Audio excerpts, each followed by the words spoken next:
अस्सलाम वालेकुम दोस्तों, तुम देख रहे हो अपना पंजाब टीवी ते मैं जरा मेज़बान अफजाल अहमद। सब तो पहले अपने चैनल को करो सबसक्राइब ते नाल लगी हुई घंटे दबाओ क्योंकि सारी लेटेस्ट और बेहतरीन वीडियो साढ़े 200 तक पहुंचे सब तो पहले। लो जी दोस्तों, जिस तरह पता है कि अपना पंजाब टीवी बिना वास्ते रोज़ कोशिश करता है कि अच्छे तो अच्छा जानवर और मकूल रेट जानवर लैके आइए। दो तरह माशाल्लाह जी भी जनाब एक दूजे वैट की वीडियो लैके हाजिर होए। सब तो पहले मेरा कैमरामैन जनाब तुहानू वैट दिखाएगा तो मजीद गलबात करांगे मालिक दे नाल कि की डिमांड करते हैं, की हिसाब किताब दिखाओ जी कैमरामैन साहब। आला क्वालिटी के जानवर मिलते हैं जनाब अपना पंजाब टीवी ते। दूसरा वारा माशाल्लाह जनाब इस वैट ने डिलीवर किया है जर्सी ते फ्रीजन माशाल्लाह जनाब इस वैडी का क्रॉस बनता है। माशाल्लाह बड़े कद काठ वाला जानवर है जी। वीडियो ने जनाब मिनट तक देखना है, लाइक भी करना है, दोस्तों नाल जनाब शेयर भी जरूर करना है। मेहनत करके जनाब दोस्तों की खातर वीडियो लाई दी है। सुबह जनाब ये सुई है, जनाब ने बच्चा दिता, बच्ची बच्चा है जी, माशाल्लाह ने जनाब बछड़ी दी है। सुबह जनाब ये सुई है, जे सिर पा ली है जी, जे सिर पा ली है। चुआई भी माशाल्लाह जनाब इनकी हो गई है। सुबह 6 to 7 बजे सुई है। देखो माशाल्लाह जानवर का तुम आर्डर चेक करना है और ब्रीड चेक करनी है। माशाल्लाह जी कमाल नस्ल का माशाल्लाह जनाब ये जानवर है। मेहनत करके जनाब दोस्तों की खातर वीडियो लाई दी है तो छड़ के टुरा जी। हाँ जी लोकेशन दोस्तों नाल जनाब शेयर करता जावां। तहसील दीपालपुर जिला उकाड़ा जनाब साड़ी लोकेशन है। तंदुरुस्त माशाल्लाह सेहतमंद जानवर है जी। सदाबार जानवर, गर्मी सर्दी बर्दाश्त करने वाला है। किसी भी इलाके में जाके जनाब ईजी सर्वाइव कर सकती है, कोई ऐसा मसला नहीं। थोड़ा खुला नहीं टोरो ना जी, जो जानवर की तसली हो जाती है पैरा शहर की। माशाल्लाह क्या कहने ने जनाब ये जानवर दे।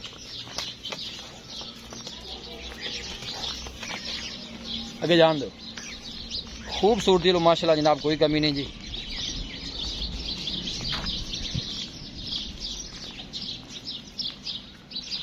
जान दे थोड़ा जगह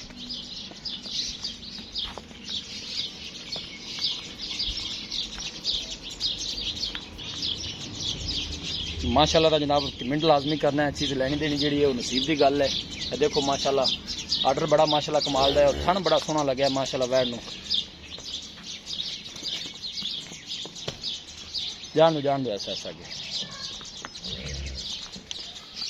मेहनत करके जनाब दोस्तों की खातर वीडियो लाई दी है। कोशिश साड़ी यही होंगी है जनाब कि दोस्तों की खिदमत से जनाब अच्छे तो अच्छा जानवर लैके हाजिर होइए। देखो जी कमाल ब्रीड का माशाल्लाह जनाब ये जानवर है। अरशद भाई थे आओ मेरे कोल आओ। हाँ अस्सलाम वालेकुम जी। वालेकुम इतने आओ। अरशद भाई की हाल है? भैया सेहत वाल है। बड़ी देरी जनाब दिखा दी है। हुण तुसीं ये दसना है कि माशाल्लाह सुआ जजमेंट पक्का है कितना सुई? ये दूसरा गारंटी नाल दूसरा वारा सुई है। ते कदों को सुई है? सुबह सुई है 6-7 बजे। सुबह 6-7 बजे सुई है। चुआई एक कीती जे? चुआई एक सुबह कीती जे। कितना को बोला कड्या जी? सुबह जी 9 किलो बोला इत्ता जी। 9 किलो बोला कड्या जी। बाकी चोर नु सील साउ निकली है। बड़ी प्यारी थले बंड रख ते जेड़ा पसंद थान सही मोट भर हो जांदा है। मोटा फुल जांदा है। हाथ दी चुआई वाला है थान? हां जी हाथ दी चुआई वाला। कोई छटा फुआरा नहीं? कोई छटा। की मालिक दा दूध रिकॉर्ड दस रहिंदा पहले वाले दा कितना दूध? 23-24 लीटर दूध कर दी जी। 23-24 लीटर। हां जी ठीक हो गया जी। ते करो हैं जरा प्यार मोहब्बत वाली सोहनी जी डिमांड आप वैड किन्ने दी देनी है? सोहनी जी आप डिमांड करनी क्योंकि आप जानवर बेचना है। मुल तो भाई 3.5 कर देंगे। मुल 3.5 कर दे जी। फाइनल आप वैड किन्ने दी दे देनी है? फाइनल जी आप मोहब्बत प्यार करके 4 दी वैड देंगे। 3,40,000 दी।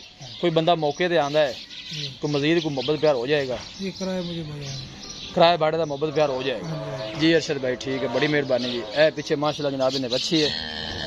वीडियो जनाब पसंद आवे लाइक ते शेयर जरूर करना है। मिलांगे एक अच्छी और लाजवाब वीडियो के नाल। अपने मेज़बान अफजाल अहमद दो इजाज़त। अल्लाह हाफ़िज़।